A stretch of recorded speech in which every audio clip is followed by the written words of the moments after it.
Hello student, और हम पढ़ रहे हैं लघु सिद्धांत कौमुदी के तिङन्त प्रकरण के अंतर्गत आने वाले महत्वपूर्ण सूत्र और उनकी व्याख्याएं। तो जैसा हमने पिछले अध्याय में पढ़ा कि लसक व तद्विते, लसकु प्लस अतद्विते अर्थात तद्वित प्रत्यय से भिन्न लसकु यानी ल वर्ण सवर्ण और क वर्ग की इत संज्ञा होती है। अर्थात इस सूत्र से लवर्ण सवर्ण और क वर्ग अर्थात क ख ग घ अणा इन 7 वर्णों की इत संज्ञा होती है। अगला सूत्र है अट को व नुम व्यवाय अपि। अट प्रत्याहार क वर्ग प वर्ग व आ नुम के स्थान पर या इनके होने पर व्यवधान होने पर न को ड़त्व विधान होता है। अर्थात अट को व नुम व्यवाय अपि सूत्र से न के स्थान पर ऋणा हो जाता है। अगला था व अवसाने, अवसान की स्थिति में अर्थात समाप्ति यानी कि समाप्ति, अवसान से तात्पर्य होता है समाप्ति या अंत। तो झल प्रत्याहार को विकल्प से चर आदेश हो जाता है। व्याख्याएं हम पिछले अध्याय में पढ़ चुके हैं डिटेल से।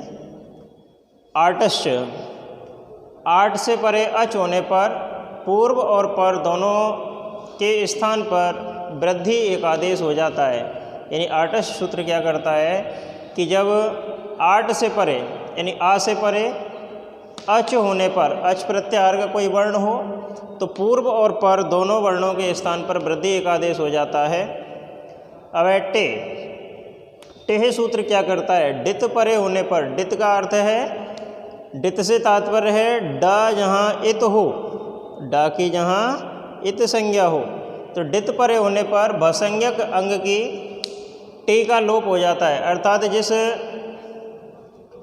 की टी संज्ञा होती है, जिस अंग की टी संज्ञा होती है उस टी का लोप टे सूत्र से हो जाता है। धातु आदेश स, ये सूत्र क्या करता है कि धातु के आदि सकार को शकार में परिवर्तित करता है। अर्थात मूर्धन्य सकार के स्थान पर दंत सकार आदेश हो जाता है। धातु आदेश स यानी कि धातु, किसी भी धातु के आदि में यानी कि पहला वर्ण यदि क्या है स है, तब इस सूत्र से उस आदि सकार को शकार हो जाता है। अर्थात मूर्धन्य सकार के स्थान पर दंत सकार आदेश हो जाता है। जैसे शुनुह धातु है, शुनुह, इस शुनुह धातु को इस प्रकार से हो जाता है, यानी आदि सकार को दंत सकार में परिवर्तित करने के लिए ये सूत्र काम में लिया जाता है। अतोगुणे, अतोगुणे सूत्र से तात्पर्य है कि ह्रस्व आकार से परे गुण होने पर, यानी ह्रस्व आकार उसके पश्चात गुण है, गुण संज्ञक आ ए और ओ, आ ए और ओ की क्या होती है, गुण संज्ञा होती है। तो ह्रस्व आकार से परे गुण होने पर पूर्व और पर दोनों के स्थान पर रूप एकादेश हो जाता है। अर्थात यह सूत्र ह्रस्व आकार परे होने पर, ह्रस्व आकार से परे गुण होने पर पूर्व और पर दोनों के स्थान पर रूप एकादेश करने का आदेश देता है। इन सूत्रों को हम पिछले अध्याय में पढ़ चुके हैं। अब पढ़ेंगे हम दश्च। तो दश्च सूत्र ये क्या करता है, तो इसकी परिभाषा है कि यदि बाद में सिप हो तो धातु के पदांत दकार को विकल्प से रू हो जाता है। अर्थात यह सूत्र पदांत दकार के स्थान पर विकल्प से रू आदेश करता है। जब रू होता है तो रू को क्या होता है, रकार होता है, यानी ऊ की उपदेशे अजनुनासिक इत सूत्र से इत संज्ञा हो जाती है और रकार रह जाता है, और रू के रकार को बाद में विसर्ग आदेश हो जाता है। किस सूत्र से, दश्च सूत्र से। अगला सूत्र है आड़जादि नाम। आड़जादि नाम ये सूत्र क्या करता है कि लुंग लंग और लरंग लकार की विवक्षा में, अर्थात यदि किसी धातु के पश्चात लुंग लकार, लंग लकार और लरंग लकार का कोई प्रत्यय विद्यमान है, तब अजादि अंग का अवयव, अजादि अंग से तात्पर्य है जिसका आदि यानी कि पूर्व वर्ण क्या हो, अच हो। अजादि से अर्थ है अच प्लस आदि, यानी कि जिसका पूर्व अंग यानी कि आदि अंग अच हो, तब लुंग लंग और रंग परे होने पर आट हो जाता है, अर्थात आट में से ट की इत संज्ञा होकर आ शेष रहता है। कहने का तात्पर्य है कि आट में से टकार इत संज्ञक होकर, आट में से टकार की इत संज्ञा होकर आ शेष रहता है। केवल क्या शेष रहता है, आ शेष रहता है, अर्थात लुंग लंग और लरंग लकार की विवक्षा में अजादि धातु, अजादि धातु से तात्पर्य है जिस धातु के आदि में अच हो उसके पहले आ जुड़ जाता है। क्या जुड़ जाता है, आ जुड़ जाता है। किस सूत्र से, आड जाति नाम सूत्र से। अगला है पुगंत लघु पदस्य च, पुगंत लघु पदस्य च। तो इसका कहने का अर्थ है पुक प्लस अंत, यानी कि पू जिसके अंत में हो और लघु पद जिसकी उपधा लघु हो, अर्थात कहने का तात्पर्य है कि सार्वधातुक और आर्धधातुक प्रत्यय परे होने पर, सार्वधातुक और आर्धधातुक प्रत्यय की परिभाषा आप पहले ही पढ़ चुके हैं कि सार्वधातुक क्या होता है और आर्धधातुक क्या होता है। तो सार्वधातुक और आर्धधातुक प्रत्यय परे होने पर पुगंत और लघुपद अंग के एक के स्थान पर गुणादेश हो जाता है, अर्थात ए ओ रेल रे के स्थान पर गुण आदेश हो जाता है। अगला है कुहुष्य सूत्र है। तो कुहुष्य से तात्पर्य है कि अभ्यास के कवर्ग यानी क ख ग घ अण, तो कवर्ग, अभ्यास के कवर्ग और हकार के स्थान पर चवर्ग आदेश होता है। कहने का तात्पर्य यह है कि अभ्यास, अभ्यास संज्ञा किसको कहते हैं, जहाँ द्वित्व करके दो रूप बनाए जाते हैं वहाँ पहले वाले को अभ्यास बोलते हैं। ठीक है भाई। तो वो कहता है कि जहाँ द्वित्व करके दो रूप बनाए गए हों वहाँ पूर्व रूप अभ्यास कहलाता है। और इस सूत्र से क्या होता है कि ऐसे अभ्यास के कवर्ग को चवर्ग हो जाता है और ह के स्थान पर झ हो जाता है, यानी हकार को झकार होगा और च वर्ग को कवर्ग को च वर्ग होगा। ठीक है।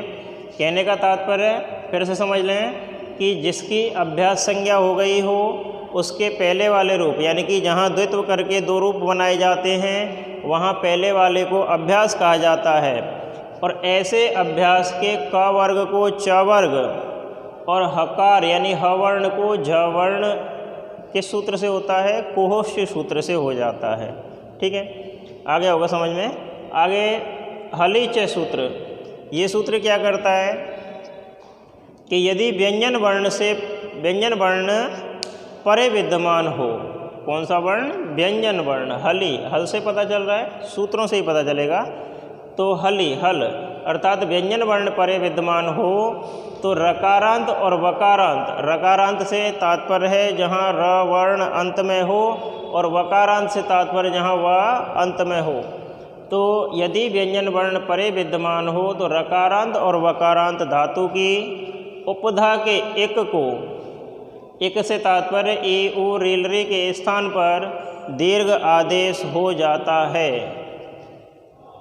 अगला सूत्र पढ़ते हैं हम, ई हल्यघो, ई हल्यघो यानी कि हलवर्ण परे होने पर ई से तात्पर्य ही हो जाता है। क्या हो जाता है, ई, बड़ा ई, दीर्घ ई जिसे बोलते हैं हम व्याकरण की भाषा में। तो कहने से तात्पर्य ये है कि हलवर्ण परे होने पर इकार हो जाता है, अर्थात हलादि, हलादि से तात्पर्य है आदि वर्ण जहाँ हल हो। तो हलादि कित और डित, कित से तात्पर्य जहाँ का की इत संज्ञा हो गई हो और डित से तात्पर्य जहाँ डा की इत संज्ञा हो गई हो। ऐसे सार्वधातुक प्रत्यय परे होने पर द्वित्व अंग वाली धातु के आकार के स्थान पर ईकार आदेश हो जाता है, अर्थात ह्रस्व आकार के स्थान पर दीर्घ ई आदेश हो जाता है। ई हल्यघो सूत्र से कब होगा लेकिन, जब हलादि कित और डित सार्वधातुक प्रत्यय परे हो तब। ठीक है, लेकिन इसमें यदि दा धातु और धा धातु है, क्या है, दा धातु और धा धातु, तब दा और धा के आकार के स्थान पर ई आदेश नहीं होगा। ठीक है, अगला सूत्र पढ़ते हैं उदितो वा। उदितो वा से तात्पर्य है उत इत वा, अर्थात जिसका उकार इत हो, जिसका उकार इत हो, अर्थात जिस धातु के हिरस्व उ की इत संज्ञा हो गई हो, ऐसी धातु के पश्चात कत्वा को विकल्प से इट आदेश हो जाता है, अर्थात कत्वा प्रत्यय को विकल्प से इट का आगम हो जाता है, इट आदेश हो जाता है। अगला सूत्र है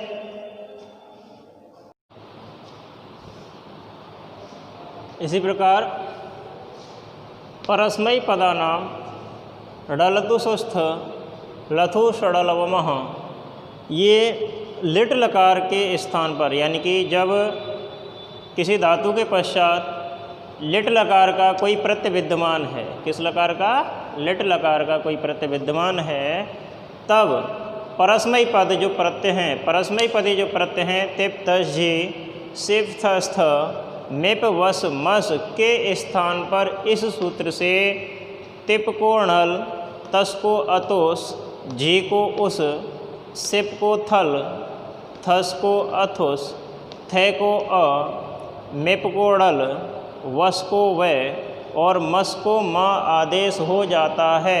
अर्थात जब लिट लकार का कोई प्रत्यय धातु के परे विद्यमान हो, यानी कि धातु से परे लिट लकार हो, क्या हो, लिट लकार, तब तिप के स्थान पर ड़ल, ड़ल में से अड़ा और ला की इत संज्ञा होकर आ शेष रहेगा। ठीक है, तो तिप के स्थान पर ड़ल, तस को अतुस, जी को उस, सिफ को थल, थस को अथुस, थे को ए, मिप को ड़ल, वस को व और मस को म आदेश हो जाता है। किस सूत्र से, परस्मै पदानाम ड़लतु सुस्त लतु षडलवमा, परस्मै पदानाम, परस्मै पद के स्थान पर ड़ल अतोस उस, ठीक है, थल अथुस थे, ड़ल व और मैं आदेश हो जाता है धातु से परे लिट लकार होने पर। इस सूत्र से अब पूछा जा सकता है कि परस्मै पद के स्थान पर ड़ल आदेश किस सूत्र से होता है, तो हमें लिखना है परस्मै पदानाम ड़लतु सुस्त लतु षडलवमः सूत्र से।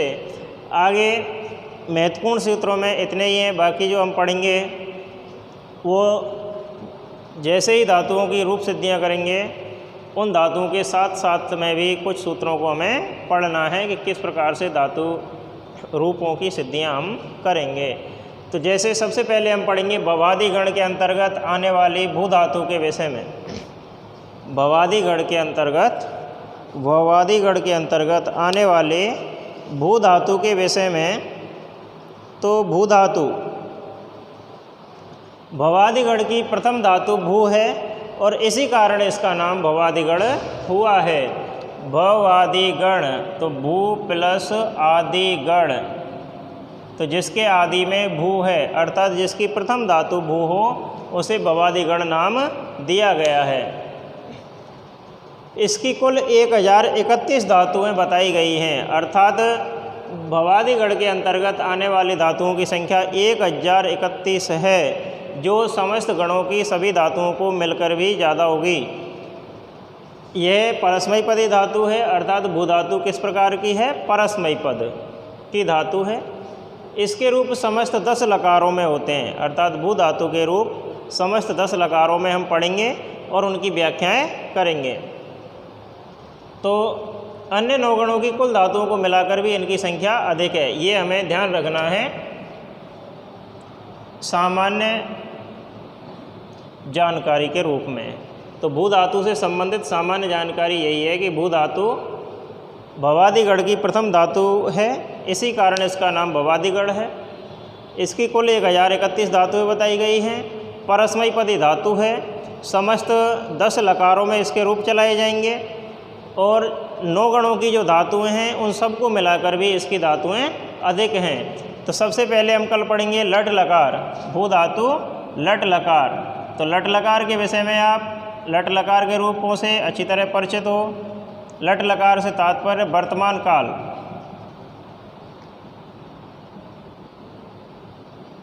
ठीक है। प्रथम पुरुष, मध्यम पुरुष और उत्तम पुरुष तीनों पुरुषों में रूप चलेंगे और तीनों ही वचनों में रूप चलेंगे, ये ध्यान ही रखना है। एक वचन, द्विवचन और बहुवचन।